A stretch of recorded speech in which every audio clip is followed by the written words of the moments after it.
السلام علیکم ورحمۃ اللہ وبرکاتہ. وعلیکم السلام ورحمۃ اللہ وبرکاتہ.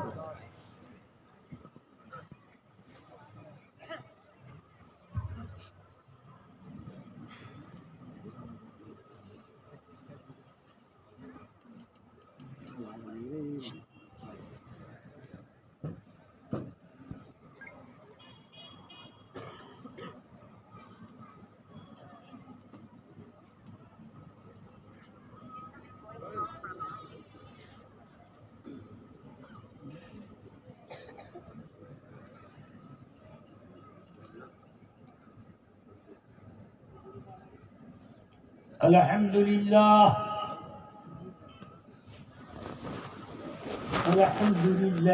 رب العالمین والصلاة والسلام على سيد الأنبياء والمرسلين وعلى آله الطيبين وأصحابه هداة أقوم الدين وعلينا معهم وبهم يا أرحم الراحمين. أما بعد فأعوذ بالله من الشيطان الرجيم. بسم الله الرحمن الرحيم.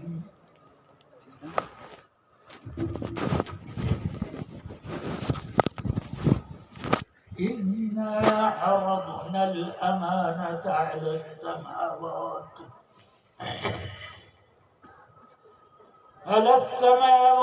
والأرض والجبال فأبين أن يحملنها وأشفقن منها وحملها الإنسان إنه كان ظلوما جهولا. صدق الله العلي العظيم وصدق رسوله النبي الكريم.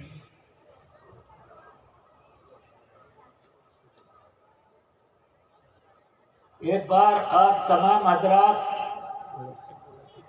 دل کی گہرائیوں سے آقا کائنات سیدنا محمد رسول اللہ صلی اللہ علیہ وسلم کی بارگاہ بےکس پناہ میں نذرانے درود و سلام پیش کرنے کی سعادت حاصل کریں.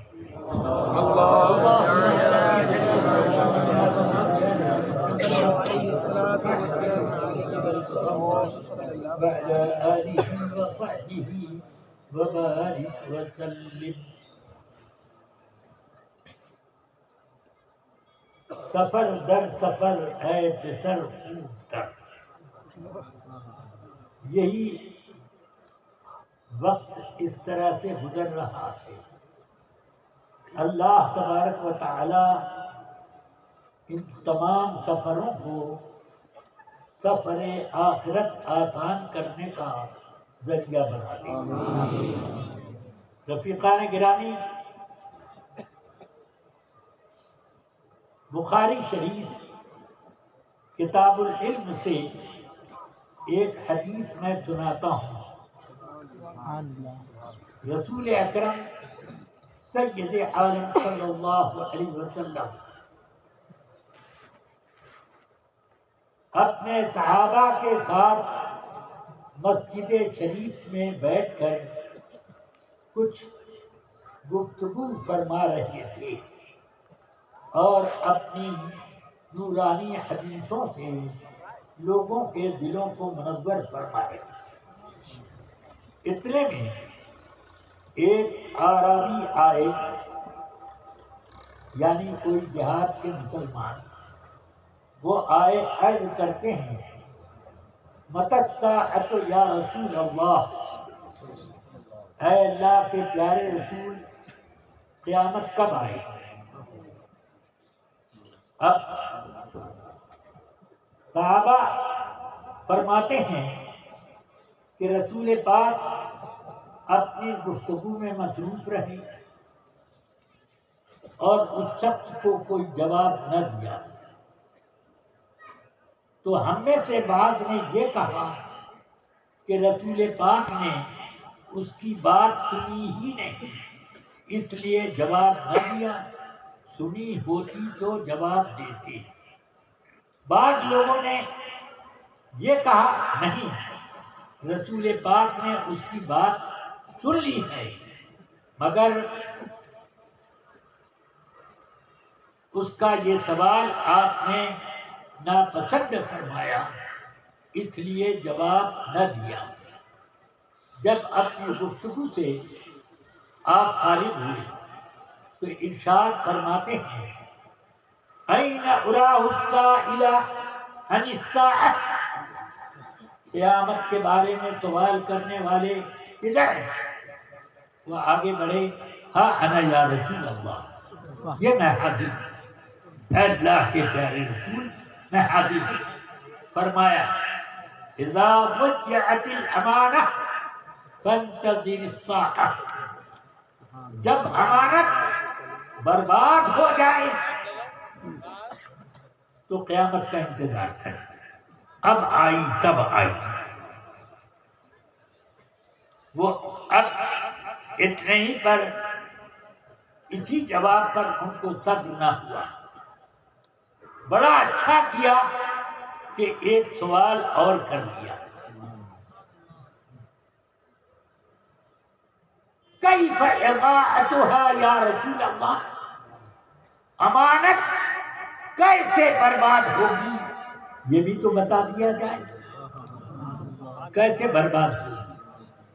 فرمایا اذا وسد الامر الى غیر اہلہ فانتظر الساعہ، جب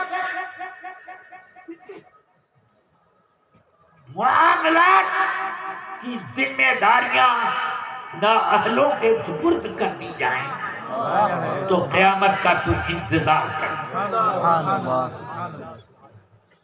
کیا اب نہیں نظر آتا کہ نااہلوں کے سپرد ہو گیا کام؟ حال یہ ہے کہ ایک باپ اس کے پاس اس کے بیٹے بیٹیاں امانت، اللہ کی امانت۔ کوئی بتا سکتا ہے کہ اپنے بچوں کی اس نے دینی تربیت، اللہ کے احکام کا پابند بنانے کی کوشش کی ہو؟ اب ہر گھر کا جائزہ لیجیے، باستثناء چند گھروں کے یہی نظر آئے گا کہ لوگوں نے اپنے بچوں کو غلط کاموں میں حمایت شروع کر دی، یہ نہیں کہ ان کی صحیح تربیت کرتے۔ کیا آپ نہیں دیکھتے کہ بچوں میں لڑائی ہو جاتی ہے، دونوں کے باپ کھڑے ہو جاتے ہیں، تیرے بیٹے نے غلطی کی، وہ کہتے ہیں نہیں تیرے بیٹے نے غلطی کی۔ کوئی یہ نہیں کہتا کہ ہاں تو نے، اے بیٹے تو نے کیوں ایسا کیا؟ کہ پہلے اس نے گالی دی تھی، کہ پہلے اس نے گالی دی تھی تو تو نے صبر کیوں نہ کیا؟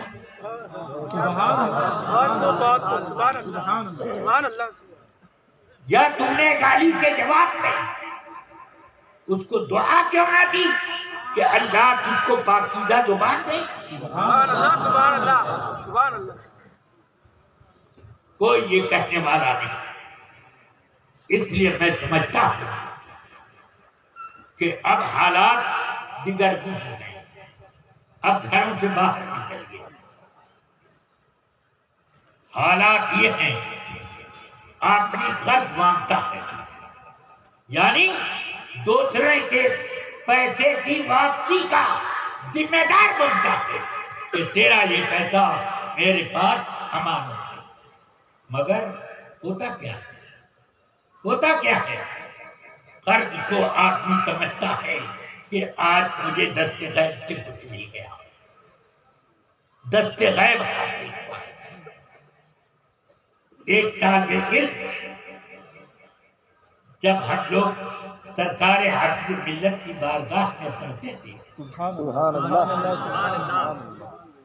تو وہ آیا حضور فلاں طالب علم نے مجھ سے 10 روپیہ قرض لیا،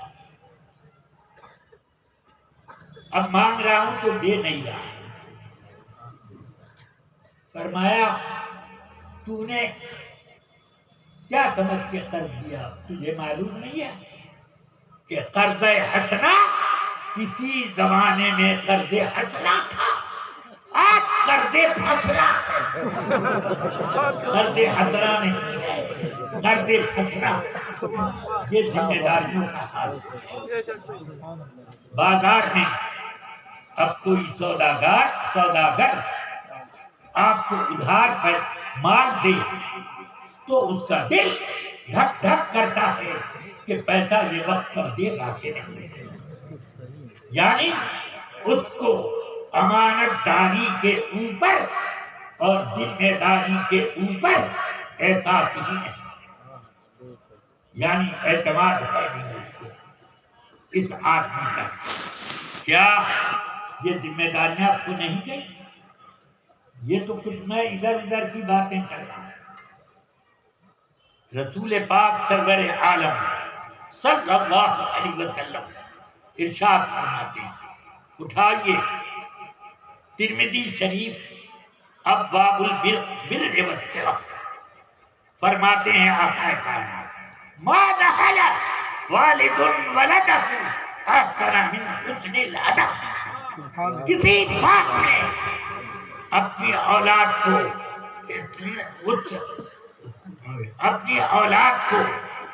کوئی بھی ہدیہ، کوئی بھی تحفہ اچھی تربیت سے بڑھ کر نہیں دیا۔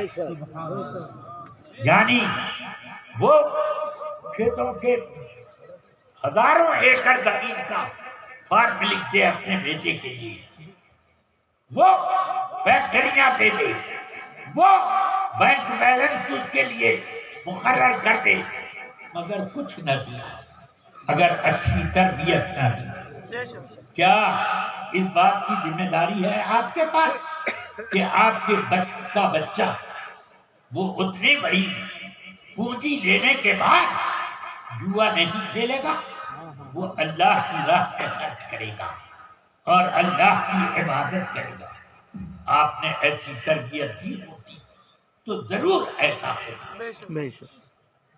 اب حکومت چلانے والوں کو آپ ٹٹولیے، ان کے اوپر ذمہ داری ہے، مگر کیا وہ ذمہ داریاں کس حد تک نبھاتے ہیں؟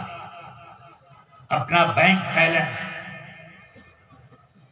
سوئٹزرلینڈ کے بینک میں اپنا کھاتا اور دوسری بہت ساری چیزیں وہ حکومت کے خزانے سے منتقل کرتے ہیں۔ پبلک کے اوپر کتنا خرچ ہوتا ہے؟ جتنا ان کے بھاشن میں ہوتا ہے اس کا 1/4 بھی پبلک کی مد میں خرچ نہیں ہوتا۔ یا اللہ، اس دنیا میں کیا ہو گیا؟ اسی چیز کو اب اور مدرسے میں آ گیا۔ مجھے حافظ ملت نے جب میری عمر ابھی 25 سال کے قریب تھی، پوری نہیں ہوئی تھی،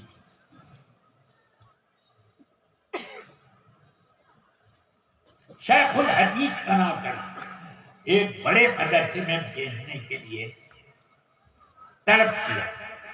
مجھ سے فرمایا ایک خط دکھایا، دیکھ لیجیے۔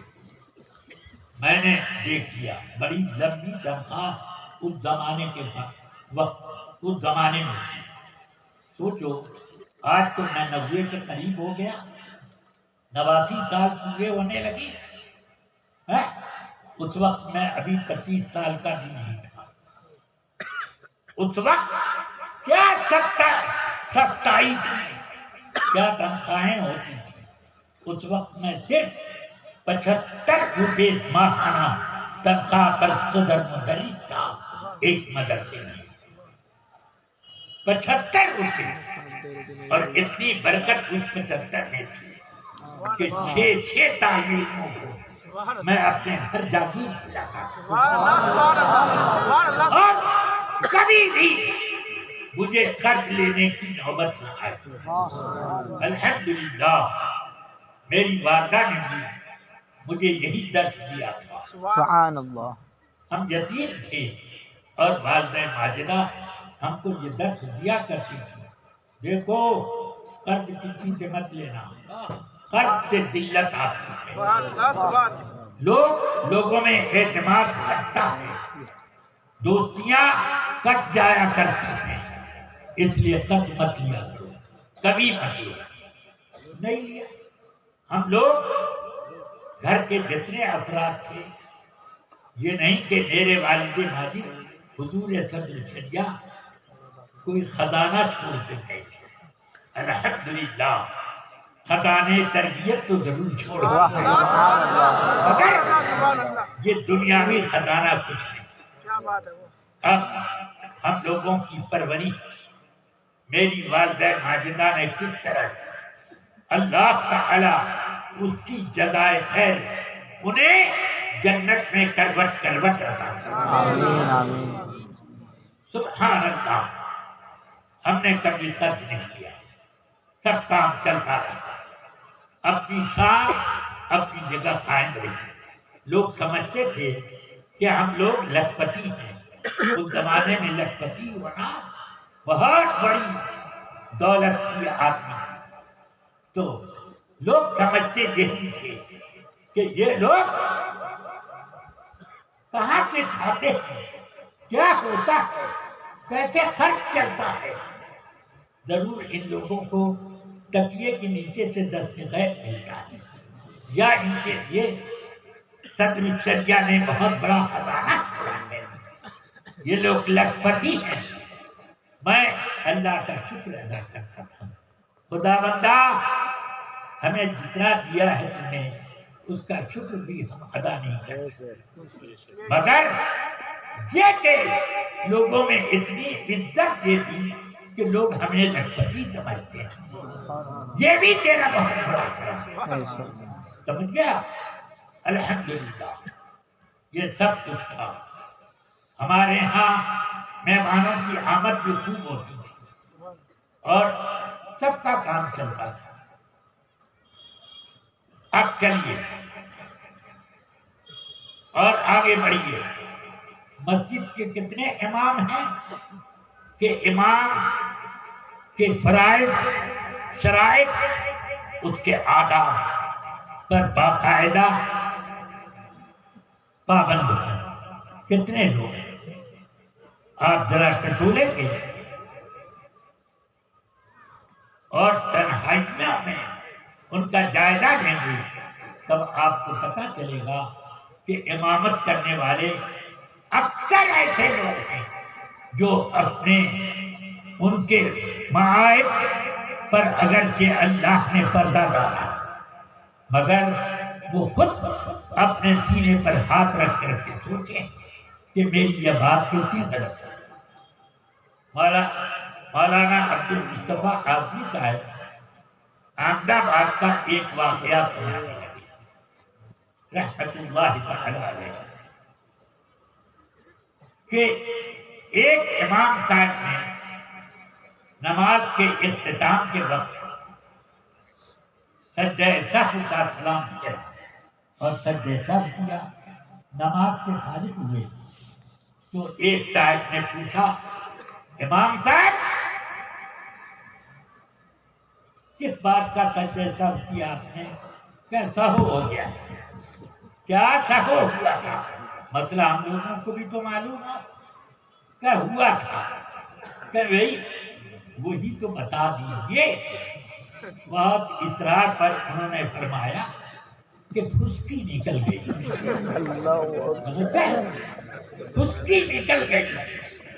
اب کیا واقعہ اس امام نے اپنی امامت کی لاج رکھی، پھسکی نکل گئی، فوراً وضو کے لیے جاتا، کسی کو اپنا نائب کھڑا کر دیتا. یہ سب مسئلے نہیں تھے. بہرحال ایسے کتنے مسائل ہوا کرتے ہیں. تو میں یہ کہہ رہا تھا شیخ الحدیث کی جگہ کے لیے مجھے حافظ ملت میں مقرر کرنا چاہتا. اس وقت جب میری تنخواہ 75 روپے تھی، حضور حافظ ملت کی تنخواہ 125 روپے تھی، میری تنخواہ اس جگہ کے لیے 200 روپے تھی، اور رہنے سہنے کھانے پینے سب کا باقاعدہ انتظام، ماں ناچتی تھی۔ میں نے پڑھا خط، میں نے عرض کی حضور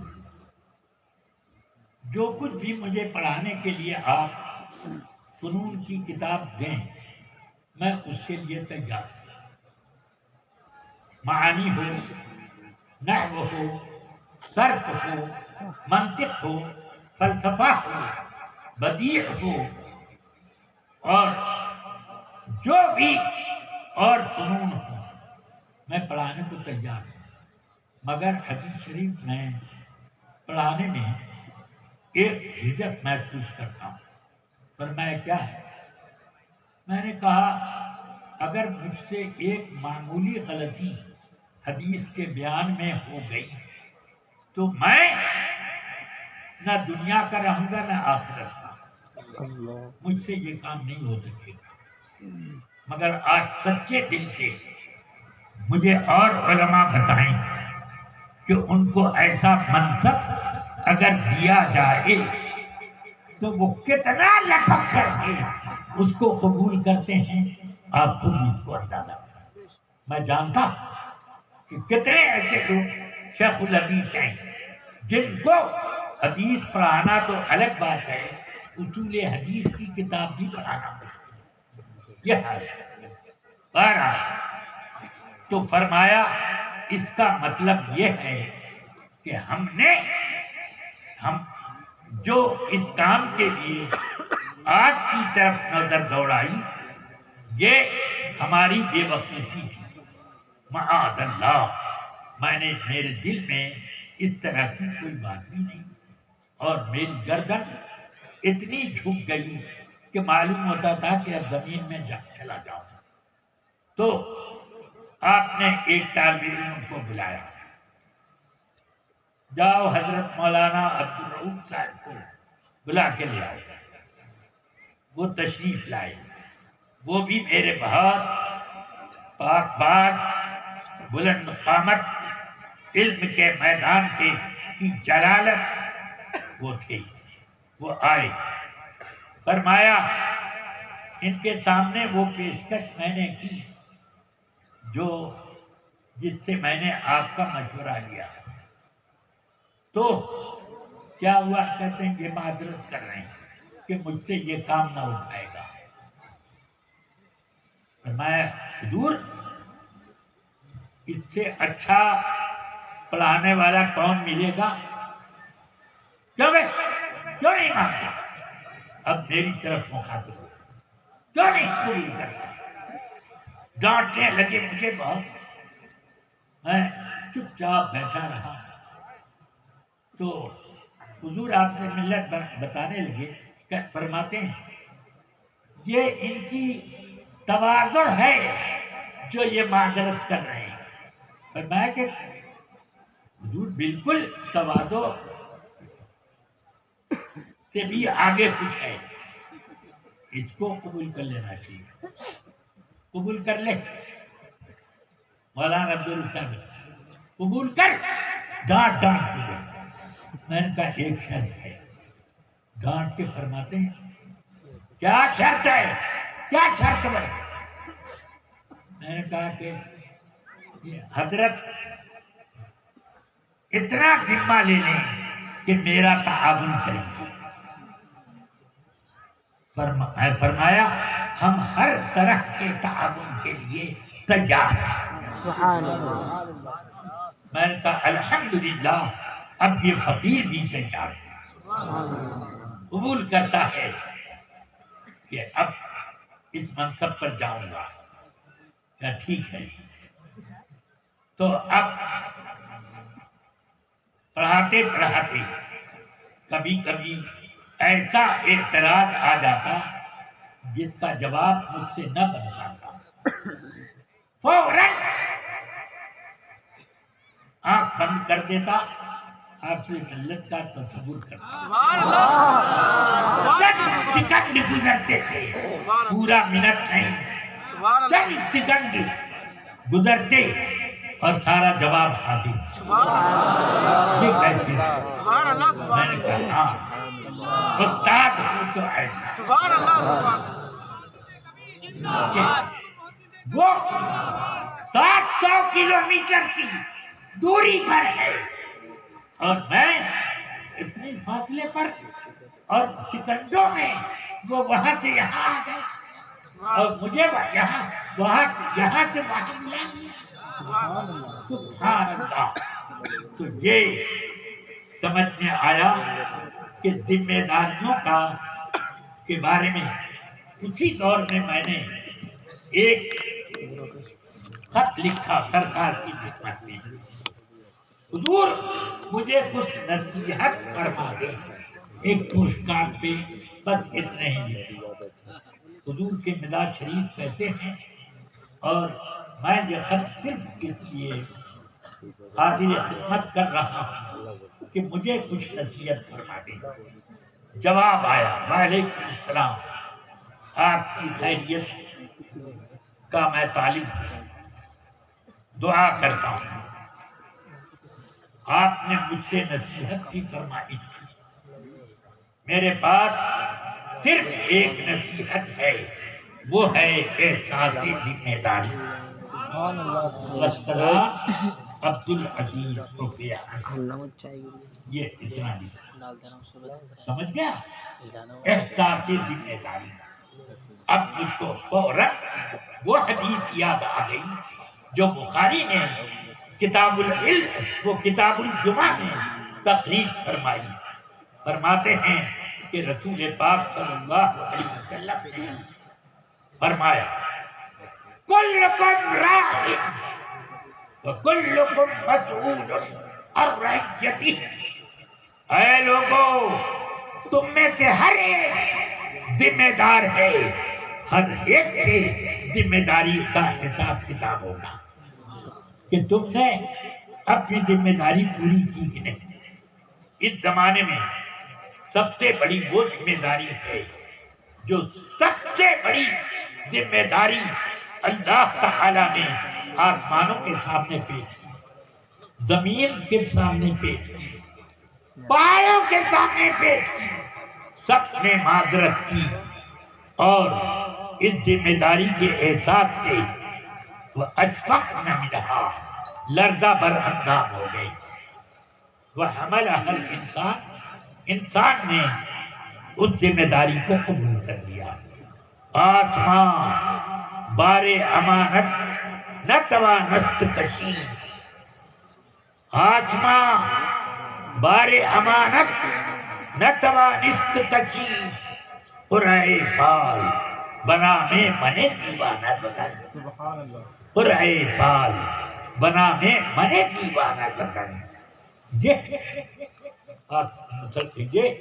انسان نے نہیں سوچا کہ جس ذمہ داری سے معذرت کر رہا ہے وہ آسمان جو نہ معلوم کتنے سال سے آسمان پر بغیر کسی پیلر، بغیر کسی پھوٹا، بغیر کسی بندش کے وہاں رکا ہوا ہے۔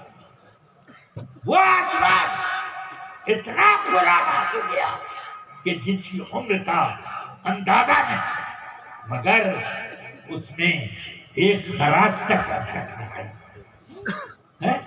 ہم مضبوط سے مضبوط بلڈنگ بنوائیں اور قوم عاد نے بڑے بڑے محلات تعمیر کیے، ارم ذات العماد،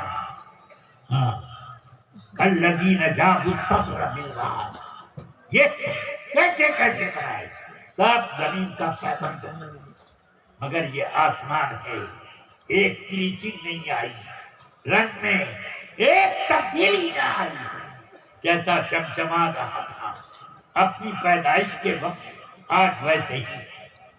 اس کی قوت، اس کی گہرائی کا کوئی حساب نہیں لگا سکتا، مگر وہ بھی کانپنے لگا، زلزلہ آ گیا اور یہ انسان چیپندی کا شوربہ ہے۔ وہ زمین کہ سبحان اللہ، یہ زمین طرح طرح کے پتھر اپنے سینے سے نکال کے دیتی ہے۔ ہیرا کہاں سے آتا ہے؟ روبی اور یاقوت کہاں سے آتا ہے؟ نیلم اور پوکھراج کہاں سے آتا ہے؟ یہ اتنے بڑے بڑے قیمتی پتھر یہ کہاں سے آتا ہے؟ پیٹرولیم۔ بتاؤ یہ گیس کہاں سے، سوئی گیس کہاں سے آئی، اور دوسری گیسیں یہ کہاں سے پیدا ہوئی؟ اسی زمین میں سے۔ پھر آم کس نے پیدا کیا؟ سیب کس نے پیدا کیا؟ نیم کا درخت کس نے اگایا؟ ببول کس نے پھیلائی؟ یہ سب اس طرح دیکھتے جاؤ۔ اب اس زمین کو، اس زمین کی مٹی کو وہ نہیں سمجھ سکا جس نے کہا خلقتنی من نار وخلقتہ من طین، میں مٹی سے پیدا ہوئے آدم کو سجدہ کروں، مجھے آگ سے پیدا کیا جو روشن ہے، چمکدار ہے، اس سے پیدا کیا۔ میں اس کالی کالی مٹی سے پیدا شدہ اس کے لیے سجدہ کروں۔ مگر اس نے نہ دیکھا کہ اس زمین میں کیا ہے اور آگ میں کیا ہے۔ آگ بستی میں جو لگ جائے تو قیامت کہتی ہے، اور دل میں جو لگ جائے تو محبت کہتی ہے۔ یہ آگ ہے، یہ آگ ہے، سبحان اللہ۔ اگر لگتی ہے تو تباہی مچا دیتی ہے، مگر ذرا مٹی کو دیکھو۔ اگر تمہیں کبھی شک ہو تو دیکھو تو ایک نیم کوڑی کا بیج ڈالو اور امید لگائے رکھو کہ آم پھلے گا، ہو سکتا ہے وہاں سے، اور اسی کے بغل میں ایک آم کی گٹھلی لگاؤ، اور اسی کی بغل میں ایک سیب کا بیج ڈالو، ایک لیمو کا بیج ڈالو، سب ایک جگہ میں، تھوڑی سی جگہ میں آپ نے یہ سب لگایا۔ اسی میں ستیاناسی بوٹی جس کو کہتے ہیں بھڑوا وہ بھی لگایا، سمجھ گیا؟ یہ سب لگا ڈالا، مگر کیا نیم کا اثر آیا آم کی گٹھلی میں؟ آم کی گٹھلی کا اثر آیا اس میں؟ سیب میں، سیب کا اثر آیا انار میں؟ کچھ نہیں۔ ذرا ایک مرتبہ تو بھول جاتی ہے زمین کہ میٹھا گنے میں بھیجنے کے بجائے لیمو بھیج دوں اور گنے کو کھٹا بنا دوں۔ یہ کبھی غلطی ہوئی اس میں؟ یہ 2 دن میں کیا ماجرا ہو گیا، یہ 2 دن میں کیا ماجرا ہو گیا کہ گویا جنا باجرا ہو گیا۔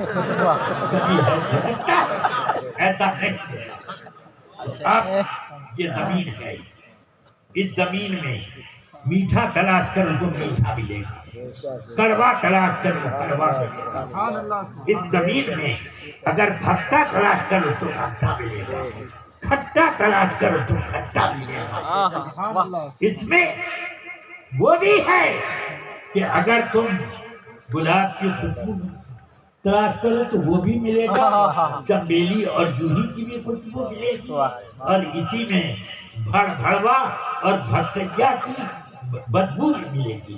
ہر طرح کا پھل، ہر طرح کا پھول، ہر طرح کی بو۔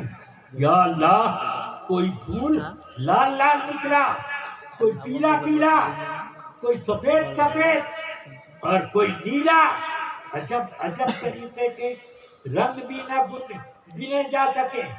ایسے کوئی پھل سرخ، کوئی پھل بالکل سفید، جیسے وہ یورپ والے بیگن کہ وہ بالکل سفید، اور ہندوستان کے کا بیگن بالکل بیگنی رنگ کا، اور ایسا کہ بے گن کوئی گن ہے نہیں، سمجھ گئے؟ اور اسی طرح کوئی عجب رنگ کا، یا اللہ تو نے اس میں لوہا بھی رکھا، سونا بھی رکھا، چاندی بھی رکھی، اسی میں سے آدمی پیتل بھی نکالے، اسی میں سے پیٹرول نکالے، ڈیزل بھی نکالے، اسی میں سے گلاب بھی نکالے، اور اس کی خوشبو بھی جوہی بھی نکالے۔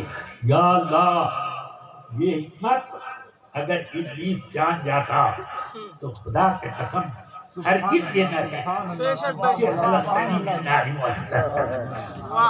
وہ کہتا اے اللہ تیرے حکم سے پہلے میں اس مٹی کے آدم کا سجدہ کرتا، اس لیے کہ اس میں وہ گن ہیں جو گن اور کسی میں نہیں، اس لیے جو جس مٹی سے پیدا ہوگا اسی مٹی کا اثر لائے گا۔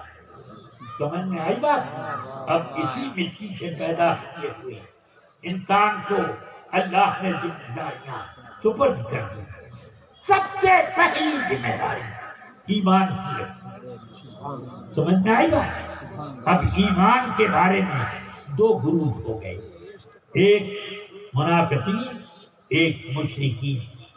ملحدین اور وہ لوگ جن کو دہریہ کہتے ہیں، میں ان کو کوئی الگ قسم نہیں جانتا، وہ مشرک ہیں۔ پہلے مشرک وہ تھے کیونکہ وہ اپنے آپ کو خدا کا شریک ٹھہراتے ہیں۔ ہاں، وہ سمجھتے ہیں ہمارا کوئی خالق نہیں ہے، ہم خود پیدا ہوتے ہیں۔ سمجھ گئے؟ تو دو ہی گروپ ہیں، ایک منافق، ایک مشرک، جنہوں نے امانت میں خیانت کی، اور سب سے بڑی خیانت منافق نے کی۔ اس لیے اللہ فرماتا ہے یہ امانت ہم نے انسان کو کیوں دی؟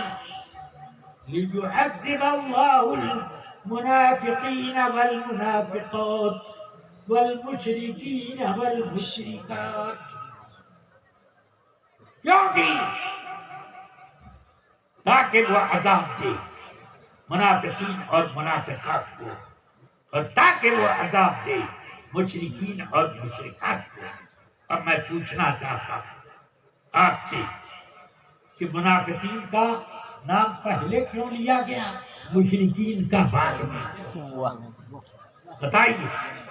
اس کا مطلب ہے سب سے بڑا غدار امانت کا منافق ہے، اس لیے اس کو فرمایا قرآن حکیم میں اللہ نے ان المنافقین لفی الدرک الاسفل من النار، منافقین جہنم کے سب سے نچلے طبقے میں ڈالے جائیں گے۔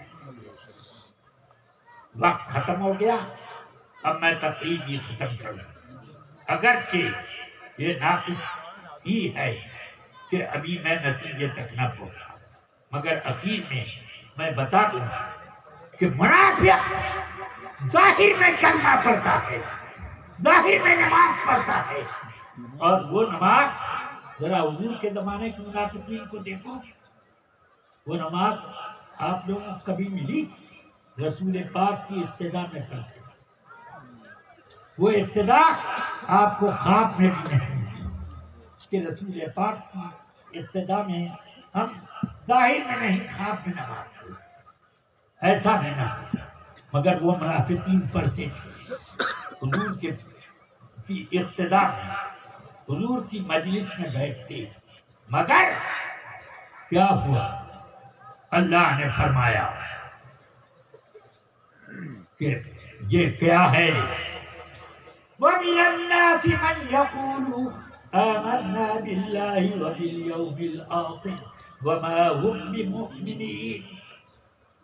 لوگوں میں سے یہ منافقین کون ہیں؟ جو کہتے ہیں ہم اللہ پر ایمان رکھتے ہیں، آخرت پر ایمان رکھتے ہیں، اور وہ لوگ کیا ہیں؟ مومن نہیں ہیں۔ وما هم مومن، ایسا کلمہ پڑھنے والے کو ہم کہتے ہیں کہ مومن نہیں ہے یہ، تو لوگ کہیں گے ارے بہت زیادہ یہ خرچاؤ ہے، مولانا معلوم ہے۔ یہ کیا ہے کہ کلمہ پڑھتا ہے، قبلہ کی طرف نماز پڑھتا ہے اور ہمارے امام کے پیچھے نماز پڑھتا ہے، پھر بھی یہ مومن نہیں ہے۔ قرآن نے تو انہی نماز پڑھنے والوں کو کہا کہ مومن نہیں، اور ان کے اوصاف کریمہ قرآن پاک میں 13 آیتوں میں بیان کیا ہے۔ سبحان اللہ۔ سمجھ گئے؟ مشرکین کے صرف 2 آیتوں میں، مومنین کے 3 آیتوں میں، اور ان کے 13 آیتوں میں۔ کتنے آیت؟ ان اللہ علی کل شیء قدیر، سب آیتیں گر جائے تو اب ملے گا۔ تو کیوں یہ پڑھتے تھے کلمہ؟ کیوں پڑھتے تھے؟ اللہ فرماتا ہے یخادعون اللہ والذین آمنوا وما یخدعون الا انفسهم۔ یہ پڑھتے ہیں کیوں؟ اللہ کو دھوکہ دینے کے لیے اور مسلمانوں کو دھوکہ دینے کے لیے۔ یا رب العالمین، مسلمانوں کو دھوکہ دے رہے ہیں، یہ بات تو سمجھ میں آ رہی ہے، مگر تجھے کیسے دھوکہ دے رہے، یہ تو سمجھ میں آنے والی بات ہے۔ کوئی تجھے دھوکہ تو دے ہی نہیں سکتا۔ ہاں، جو فرمایا ہوتا یخادعون رسول اللہ والذین آمنوا، تو ایک جگہ یہ بات سمجھی جاتی، مگر یخادعون اللہ کیوں کہا؟ تو غیب سے تمہارے دل میں آواز آئی، میرے رسول کو دھوکہ دینا اللہ کو دھوکہ دینا۔ میرا معاملہ اور میرے رسول کا معاملہ الگ الگ، سمجھ گیا؟ یہ اور اشارہ یہ بھی دے دیا کہ اللہ کو ان مسلمانوں کو دھوکہ دے رہے ہیں، اللہ کو بھی معلوم ہے، ویسے رسول پاک کو بھی معلوم ہے۔ سمجھ میں آئی بات؟ ہاں، یہ بھی اشارہ ہے۔ بہرحال اب انہی لوگوں سے بچنے کے لیے میں آپ حضرات کو تنبیہ کر رہا ہوں۔ رسول پاک کے زمانے میں ان کا نام منافقین تھا۔ حضرت حذیفہ الیمان فرماتے ہیں انما النفاق فی زمان رسول کان فی زمان رسول اللہ صلی اللہ علیہ وسلم واما اليوم فالکفر بعد الایمان۔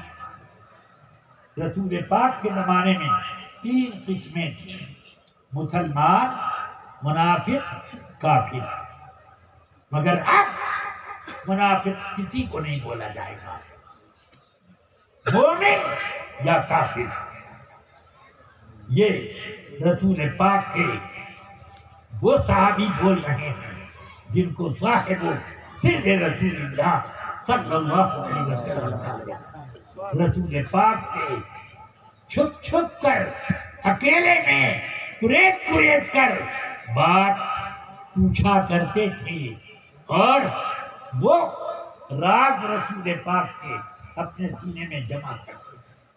یہ ہیں حضرت حذیفہ الیمان۔ اللہ تبارک و تعالی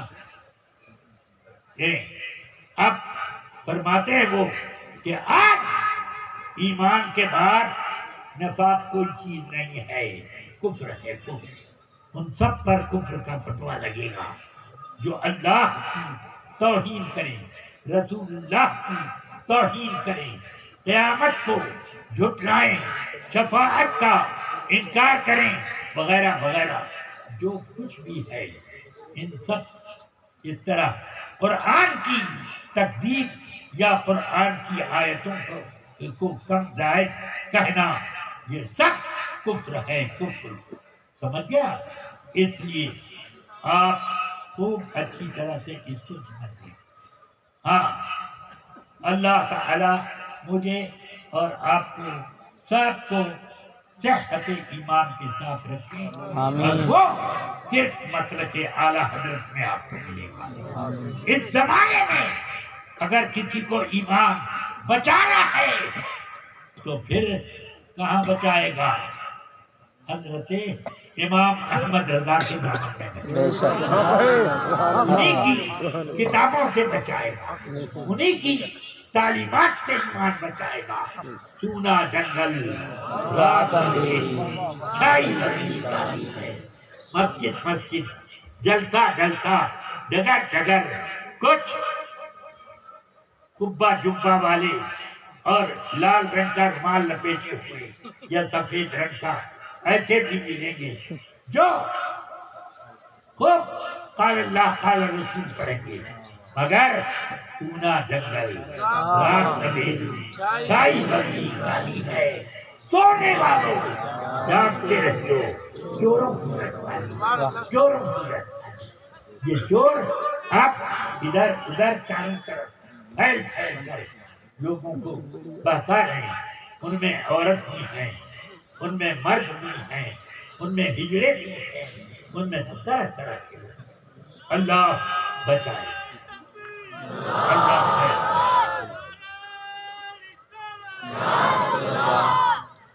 اسی لیے میرے اعلیٰ حضرت فرماتے ہیں یا رسول اللہ،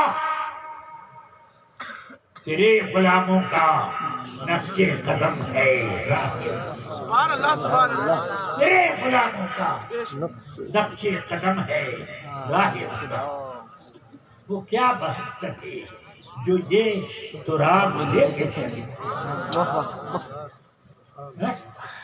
اب مجھے بتاؤ، حضرت غریب نواز نے جن کے بارے میں جو بندیوں کے مولویوں نے اپنی کتابوں میں لکھا، جن میں ابو الحسن علی ندوی بھی ہیں اور مولوی اسماعیل دہلوی بھی ہیں، ایسے ایسے لوگوں نے کہ اجمیر شریف جانا اپنی ماں کے ساتھ زنا کرنے کے برابر۔ بولو، وہ روک رہے ہیں کہ نہیں وہاں جانا؟ اجمیر گئے تو وہ گناہ ہوا کہ ماں کے ساتھ بدکاری کی، معاذ اللہ۔ یہ ذرا سوچو، یہ روکنے کا ایک ڈھنگ ہے۔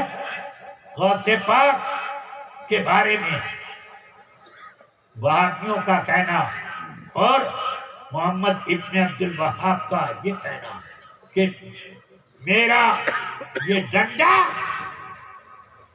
عبد القادر سے زیادہ میرے لیے فائدہ مند ہے کہ اس سے میں کتے کے بھی بھگا لیتا ہوں۔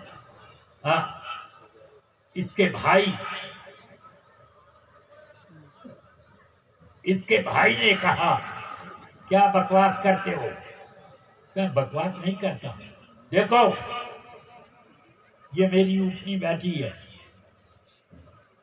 اس سے میں عبد القادر کا واسطہ دیتا ہوں۔ قم بإذن عبد القادر، قم بإذن عبد القادر، قم بإذن عبد القادر۔ عبد القادر یعنی غوث اعظم کا حکم ہے، اٹھ۔ عبد القادر کا حکم ہے، اٹھ۔ ہلی بھی نہیں، 3 مرتبہ کا، اور پھر اپنا ڈنڈا اٹھایا، قم بإذن بحق عصایا، میرے اس ڈنڈے کا حق تیرے اوپر، اٹھ۔ جیسے ہی ڈنڈا ایسے ہی لہرایا تو اب اونٹی اٹھ کے کھڑی ہو گئی، کہ دیکھو دیکھو عبد القادر کے نام پر کچھ نہ ہوا، اور لاٹھی دکھائی تو سب ہو گیا، میری لاٹھی زیادہ فائدہ مند ہے۔ تو اس کے بھائی نے کہا اچھا میری اونٹی بھی بیٹھ۔ کہا قم بحق محمد بحق عبد القادر قم بحق عطایا صاحب کا ڈالا. پھر کہا قم بحق اللہ. دیکھو ٹھیک، مگر اب میں کہتا ہوں قم بحق عطایا. اب اٹھ کے کھڑی ہو گئی. تو کیا میرا یہ ڈنڈا اللہ سے زیادہ طاقتور ہے؟ بول کیا کہتا ہے؟ چپ. وَبُهِتَ الَّذِي كَفَرَ. تو اس طرح پر یہ لوگ غوث اعظم سے روکتے ہیں. یہ لوگ روکتے ہیں خارجہ غریب نواز سے. اپنے مولویوں کی ایسی ایسی کرامت بیان کرتے ہیں جس کرامت کو دوسری کتابوں میں یہ لوگ کفر اور شرک لکھ چکے ہیں. ہاں، اس لیے بھائی ان لوگوں سے بچ کے رہو. جو ان سے دوستی کرے گا دیر نہیں ہے کہ ان کا ایمان ہاتھ سے چلا جائے گا. بس اخیر میں مسلم شریف کے حوالے سے ایک حدیث روایت کرتا ہوں. رسول پاک صلی اللہ علیہ وسلم نے فرمایا سیاتی علیکم دجالون کذابون یحدثونکم بما لم تسمعوا انتم ولا آباؤکم وإياكم وإياهم لا يضلونكم ولا يفتنونكم. فرمایا رسول پاک صلی اللہ علیہ وسلم نے ہم قریب ایسا زمانہ آئے گا کہ تمہارے پاس کچھ بڑے بڑے فریب کار دجال اور نمبری جھوٹے لوگ آئیں گے.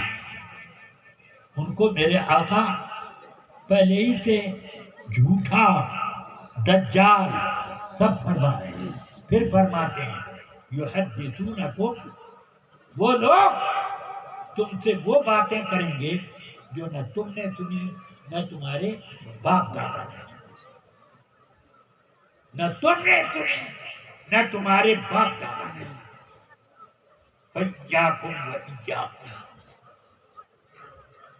ان سے بچ کے رہنا، ان کو قریب پھٹکنے مت دینا. لا یضلونکم ولا یفتنونکم، کہیں تمہیں گمراہ نہ کر دیں، تمہیں بدعقیدہ اور صاحب فتنہ نہ بنا دیں.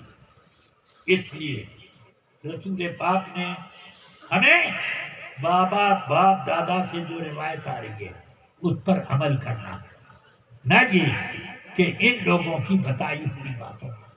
باپ دادا نے ہمیں بتایا کہ تم اپنے عزیزوں کے انتقال پر ان کی قبر پر فاتحہ پڑھو، ان کا فاتحہ سوم کرو، ان کا فاتحہ دہن کرو، ان کا فاتحہ چہلم کرو. یہ لوگ کہتے ہیں یہ سب شرک.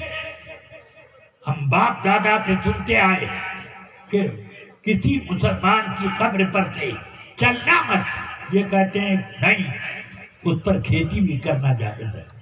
سمجھ گئے آپ؟ یہ بھی کہتے ہیں چلنا تو چلنا، اس پر ہل چلانا بھی جائز. یہ کہتے ہیں جو من کے مولا آپ کو پسند ہے. اگر آپ کو اعتماد نہ ہو تو فتاوی رشیدیہ اٹھا کر کے دیکھ لیجیے. باپ دادا سے سنتے آئے کہ نبی پاک کا ذکر کرو، میلاد شریف کرو، ان کے معجزات کا بیان کرو، ان کی تعلیمات کا بیان کرو، ان کی سنتوں کو رواج دو. یہ کہتے ہیں یہ سب بدعت. یہ بدعت نہ صحابہ کرتے تھے نہ تابعین نہ رسول پاک. جھوٹ بولنے کا ڈھنگ کوئی ان سے سیکھے. مشکات شریف میں کتاب شرح السنہ یہ حدیث موجود ہے. رسول پاک سید کائنات صلی اللہ علیہ وسلم نے فرمایا انا اذا ولدتنی امی اضاءت لها رأت نورا اضاء لها قصور بصرا بچہ. یہ میلاد شریف میرے آقا نے بنایا. میں وہ ہوں کہ جب میری ماں نے مجھ کو جنا تو ایک نور دیکھا، ایسی روشنی کہ بصرا اور شام کے شاہی محلات میں میری ماں کو نظر آنے لگے. 1000 میل کے فاصلے اس کے محلات، اور راستے میں کتنے بڑے بڑے پہاڑ، کتنے جنگلات، کتنے میدان، کتنی عظیم دوری، اور وقت اندھیرا. سمجھ گئے؟ آفتاب کی روشنی تو کیا صبح صادق ابھی تھوڑی تھوڑی دکھ رہی ہے. 12 تاریخ کو تو پہلے ڈوب جاتا ہے. یہ لوگ کہتے ہیں 12 غلط ہے، حضور 9 کو یا 8 کو پیدا ہوئے. میں کہتا ہوں اس روز تو اور جلدی ڈوب جاتا ہے، چاند تو اور جلدی ڈوب جاتا ہے. اب کیسے دیکھا حضرت آمنہ نے وہ شاہی محلات کو، ان سارے شاہی محلات کا کو قصور بصرا و شام، شام کے اور بصرا کے. یہ بصرا نہیں ہے، بصرا روم کے راستے میں پڑتا. تو اب یہ سب وہاں تک نظر آنے لگا. اس کا معنی یہ ہوا کہ رسول پاک نے اپنا میلاد شریف بیان کیا. کہتے ہیں واہ، 1 منٹ کا آدھے منٹ کا میلاد شریف کوئی میلاد شریف ہوتا ہے؟ میں نے کہا میاں یہ بتاؤ، اگر ایک مٹکا شراب حرام ہے تو کیا ایک گھونٹ نہیں حرام ہوگی؟ بولیے، ایک گھونٹ پینا حلال ہے؟ تو یہ جب بدعت اور حرام اور شرک ہے، میلاد 1 منٹ کا ہو کہ آدھے منٹ کا، حرام حرام لگتا. اگر ایک گھونٹ حلال ہے تو پورا مٹکا بھی حلال، اور اگر ایک مٹکا حرام ہے تو پورا وہ ایک گھونٹ بھی حرام. سمجھ گئے؟ یہ ہمارے باپ دادا کہتے آئے تو اس پر ہم عمل کریں گے. باپ دادا نے یہ کہا کہ قبر میں جنت کی کھڑکیاں کھولتی ہیں اور سوالات ہوتے ہیں. سوالات میں سب سے اہم سوال ما تقول فی ھذا الرجل، اس شخصیت کے بارے میں تم کیا کہتے ہو؟ فیقول، اگر مومن ہوگا تو فرماتے ہیں اما المؤمن ابی الموقن، کہ مومن یا موقن صاحب یقین وہی کیا کہے گا؟ ہوا محمد رسول اللہ جاءنا بالبینات والہدی فآمنا به واتبعناہ ہوا محمد ثلاثا. سمجھ گئے؟ بخاری شریف کی حدیث میں نے آپ کو سنا دی. سمجھ گئے؟ تو یہ کتاب العلم میں یہ حدیث موجود ہے کہ پوچھا جائے گا یہ کون ہے تو مومن ہوگا کہ وہ تو محمد ہیں، اللہ کے رسول ہیں، ہمارے پاس معجزات لے کر آئے، ہمارے پاس وہ ہدایت کا خزانہ لے کر آئے. ہم سب ان کے اوپر ایمان لائے اور ہم نے ان کی غلامی کی. ہوا محمد 3 مرتبہ کہے گا. یقولها ثلاثا، یہ 3 مرتبہ. پوچھا 1 مرتبہ، جواب دے گا 3 مرتبہ.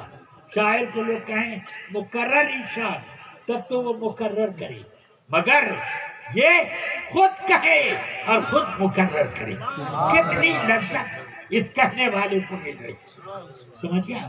بس اب میں یہ کہتا ہوں کہ اعلیٰ حضرت کو مانو، اعلیٰ حضرت کو مانو اور ان کے دامن کے نیچے رہو، جس کے چاہو تم مرید ہو جاؤ، اس میں کوئی پابندی نہیں، جس سے چاہو پڑھ لو، مگر کسی وہابی سے مرید نہ ہونا اور کسی نااہل سے بھی مرید نہ ہونا۔ مرید ہونا تو ایک صاحب علم، ایک صاحب نسبت، صاحب شجرت جس کو کہتے ہیں، اور ایک عامل، سمجھ گئے؟ اور رسول پاک صلی اللہ علیہ وسلم تک اس کا شجرہ بیعت ملتا ہو، بالکل کہیں بیچ میں کٹ رہا۔ تو یہ پیر چار شرائط والا جو ہوگا تو وہ پیر ہے، جس سے بھی ہو جاؤ گے۔ اور مگر اعلی حضرت کو مانو، سمجھ گئے؟ چشتی ہوگا تب بھی غوث پاک کو مانے گا، قادری ہوگا تو حضور غریب نواز کو مانے گا، اور رضوی ہوگا غوث پاک کو مانے گا، حضرت غریب نواز کو مانے گا، حضرت نظام الاولیاء کو مانے گا، خواجہ بختیار کاکی کو مانے گا، تمام بزرگوں کو مانے گا۔ سمجھ گئے؟ ہم چاہتے ہیں کہ آپ لوگ ہمارے ساتھ چلیں، کہاں؟ جنت کے دروازے پر چلیں۔ اس لیے یہ سب باتیں ہم کر رہے ہیں۔ میں اکیلے نہیں جانا چاہتا، میں چاہتا ہوں کہ اعلی حضرت کا زمرہ لے کر بھی چلیں، اسی گروہ میں نہ چلیں، تو آپ بھی اسی گروہ میں آ جائیے۔ صلی اللہ تعالی وسلم وبارک علی سیدنا و مولانا محمد و آلہ و صحبہ اجمعین وبارک وسلم ابدا۔ ایک ساتھ کھڑے ہو جائیں اور کچھ ہے؟